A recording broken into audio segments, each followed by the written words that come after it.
여러분들은 예수님을 어떻게 생각하세요? 예수님이 어떤 분들에게는 그냥 마음씨 좋은 사람이라고 알려지고 있고 어떤 분들에게는 개혁자라고 그렇게 알려져 있습니다. 어떤 분은 혁명가로 생각을 하죠. 또 어떤 분은 4대 성인 중에 한 분이라고 생각을 합니다. 그러나 예수님 자신은 자기가 하나님의 아들이라고 얘기하고 계셨습니다. 여러분, 예수님이 하나님이라고 한다면, 우리가 믿는 대로 예수님이 하나님의 아들이시라고 믿는다면 이것은 우주적인 사건입니다. 왜냐하면 하나님이 이 땅에 오셨던 거예요. 그리고 이 땅에 우리와 함께 계셨고 죽으시고 부활하셨다라고 하는 이야기가 사실이라면 이것만큼 위대한 스토리는 없습니다.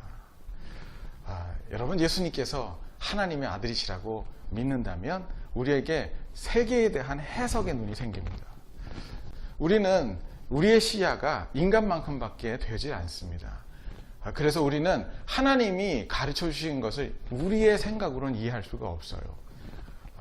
마치 개미에게 인공지능을 가르쳐 주듯이 하나님께서 인간에게 오셔서 하나님만 아는 것들을 우리에게 가르쳐 주셨습니다.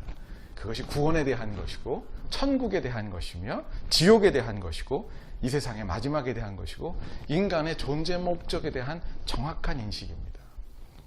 예수 그리스도를 우리가 믿게 되어지면 이것에 대해서 우리가 받아들이게 되어지고 이 세상에 대한 인식이 바뀌기 시작합니다. 저는 여러분들이 모두 다 예수님을 믿기를 바랍니다.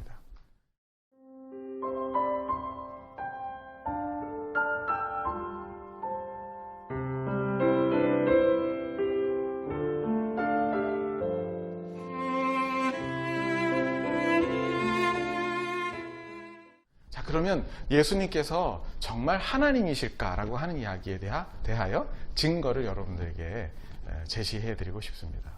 예수님이 하나님의 아들이라고 하는 증거는 예수님이 하신 일에 나타나 있습니다. 예수님은 이 땅에 계실 때 하나님만 하실 수 있는 일을 하셨습니다. 말씀으로 병을 고치세요. 요한복음 4장을 보게 되면 어떤 고위 관직에 계신 분이 예수님에게 찾아옵니다. 아들이 병이 걸렸는데 낫게 해달라는 겁니다. 그때 예수님께서 말씀으로 네 아들이 나았다 그렇게 말씀하세요. 집에 갔더니 정말 병이 나은 것입니다. 예수님께서 손을 얹어서 문둥병을 그냥 고치시기도 하셨습니다. 어떤 약을 바른 것도 아닌데 놀라운 일들을 행하시지요. 여러분, 말씀으로 사람을 고칠 수 있는 분은 하나님밖에 계시지 않습니다.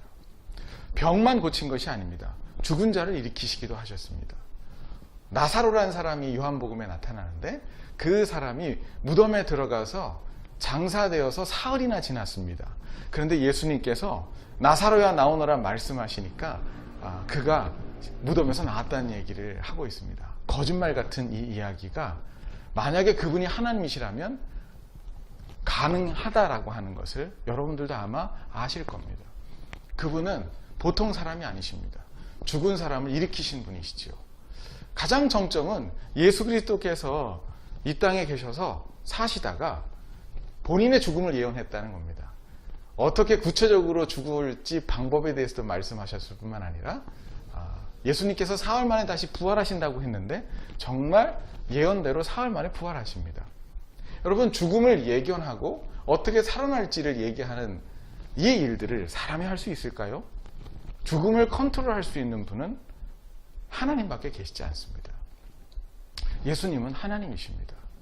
어떤 사람은 이렇게 말해요. 그 모든 일들이 어떻게 진짜일 수 있냐고. 그 일들이 쓰여진 성경이 어떻게 진짜일 수 있냐고 또 이렇게 구체적인 질문을 합니다. 여러분, 성경은 사실입니다. 성경에 예수님의 일들이 기록된 것은 복음서라고 하는 곳에 기록되어 있어요. 근데 그곳에 제일 먼저 쓰여진 복음서가 있는데 그것이 마가복음이라는 복음서입니다.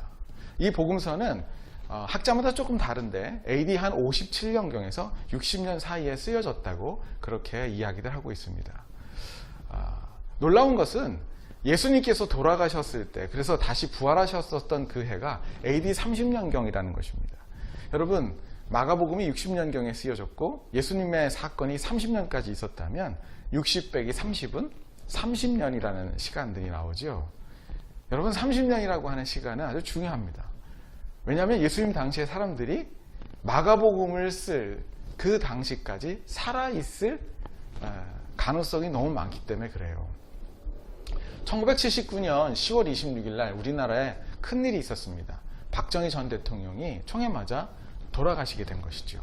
저는 그날 아침의 일을 생생하게 기억합니다. 어떻게 장례식을 치렀다는 것도 저는 TV를 통해서 그냥 봤습니다. 박정희 대통령이 이 땅을 통치했을 때 그 나라 분위기가 어땠다는 것도 저는 경험해서 알고 있어요. 그런데 지금 40여 년이 지난 다음 어떤 사람이 박정희 대통령에 대한 전기를 썼는데, 박정희 대통령이 죽은 사람을 살렸고 바다 위를 걸었다 이런 식으로 전기문을 썼다면 아무도 그 전기문을 사는 사람이 없을 것입니다. 왜냐하면 박정희 대통령이 살아있을 때의 일들을 목격한 사람이 분명히 있었거든요. 그래서 그 책은 거짓이라고 밝혀져서 오히려 그 책을 쓴 사람이 감옥을 갈 수도 있을 거예요. 예수님께서 십자가에 못 박혀 죽으시고 부활하신 지 30년 정도 만에 예수님의 이야기가 써졌다는 것은 그래서 중요합니다. 예수님의 이야기가 마가복음에 쓰여서 필사되어 팔레스타인과 또 소아시아에 다닐 때에 유대인들은 예수님을 믿는 사람들을 극도로 증오하고 예수님 믿는 사람들을 핍박했습니다. 그래서 많은 사람들이 핍박당하여 죽기도 했죠.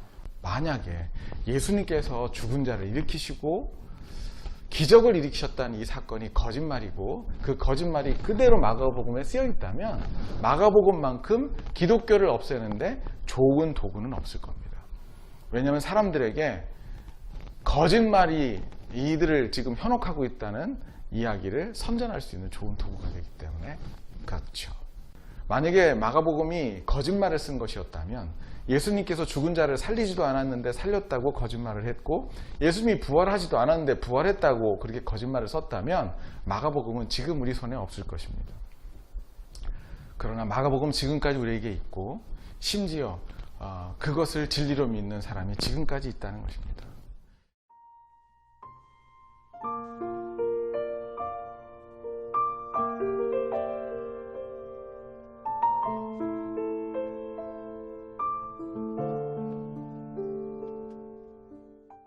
예수님께서 하나님의 아들이라고 하는 두 번째 증거가 있습니다. 첫 번째 증거가 성경이라면 두 번째 증거가 있습니다. 그것은 예수님의 가족들입니다. 예수님이 자기가 하나님이라고 얘기하고 본인이 하나님의 아들이라고 얘기하면서 그렇게 증거하고 다닐 때 가족들이 예수님을 말리러 왔다는 기록이 성경에 있습니다. 이건 지극히 당연할 겁니다. 만약에 제가 여기 있는 박용서 목사가 내가 하나님이다 라고 얘기를 하면서 사람들에게 내가 하나님인 것을 알린다고 하면 제일 먼저 말리러 다니는 사람이 우리 어머님일 것이고 그리고 우리 아내와 우리 형제들일 것입니다. 왜냐하면 나를 너무 잘 알거든요. 어려서부터 내가 어떻게 살았는지 너무 잘 알아요. 예수님도 그러하셨습니다. 그런데 예수님께서 부활하시고 난 다음에 예수님의 형제들이 예수님이 정말 하나님이라고 하는 것을 믿게 되었습니다. 예수님은 성령으로 잉태되었고 예수님의 어머니인 마리아와 요셉이 동침해서 낳은 아들이 있죠. 예수님에게는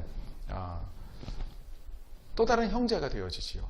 그래서 야고보와 요한, 유다라고 하는 형제들이 있었는데 그 형제들이 예수님이 부활하신 다음에 예수님이 하나님이시라고 하는 것을 믿게 됩니다. 그래서 예수님을 믿는 사람들을 이끄는 초대 목사님이 되어주시죠. 그리고 신약 성경 중에 야고보서라고 하는 성경을 쓰는 그러한 저자가 되어지게 됩니다.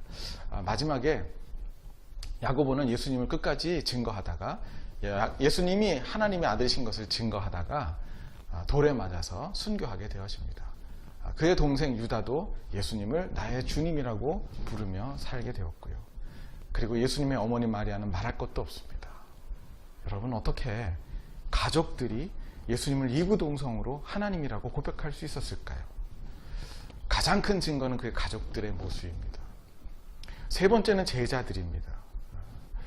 제자들은 예수님과 3년 동안 같이 살았습니다. 그래서 예수님께서 하시는 말이 진짜인지 거짓말인지 너무나 확연하게 증언할 수 있는 사람들이었죠.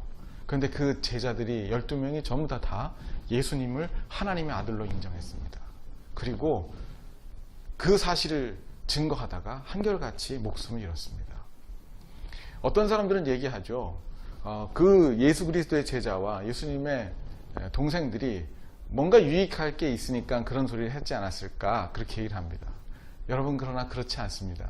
그때 당시 예수님을 믿는다는 것은 목숨을 내놓는 것입니다. 실제로 예수님의 동생 야고보도 순교했지만 12명의 제자들도 한결같이 죽었습니다. 베드로는 십자가에 거꾸로 못 박혀 죽었고요. 그리고 도마는 인도 북부에서 예수님을 전하다가 창에 관통되어서 죽었습니다. 어떤 제자는 예수님을 증거하다가 돌에 맞아 죽기도 하고 핍박받아 죽기도 했습니다. 예수님의 12명 제자 가운데에 예수님이 하나님의 아들인 것을 알고 예수님을 판 것에 대하여 자책하며 목매달아 죽었던 가룟 유다를 제외한 나머지 제자들은 한결같이 다 순교를 했습니다.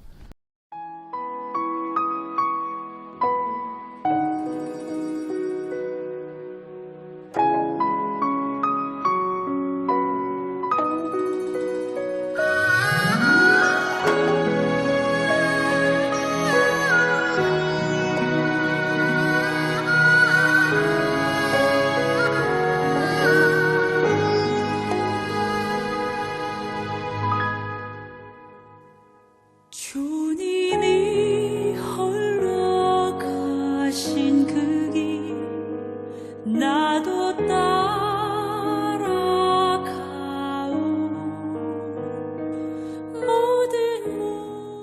어떻게 자기의 목숨을 내놓으면서 거짓말을 위해 살 수 있을까요? 그럴 수 없습니다.